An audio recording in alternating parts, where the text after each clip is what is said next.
السلام علیکم ورحمۃ اللہ وبرکاتہ۔ چوری کرنے والوں کے لیے نبی کریم صلی اللہ علیہ وسلم نے کیا فرمایا؟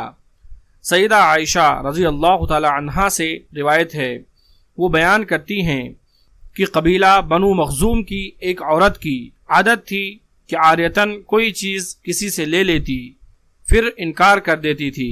آپ صلی اللہ علیہ وسلم کی خدمت میں اس کا قصہ پیش ہوا تو آپ صلی اللہ علیہ وسلم نے اس کے ہاتھ کاٹنے کا حکم دیا، لیکن چونکہ معزز قبیلے کی عورت تھی اس لیے بڑے اہم لوگوں نے اس کی سفارش کی۔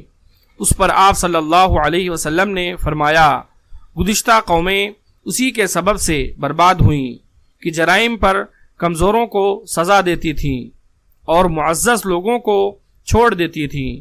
آپ صلی اللہ علیہ وسلم نے فرمایا کہ اللہ کی قسم، اگر فاطمہ بنت محمد صلی اللہ علیہ وسلم نے چوری کی ہوتی تو میں اس کے ہاتھ کاٹ دیتا۔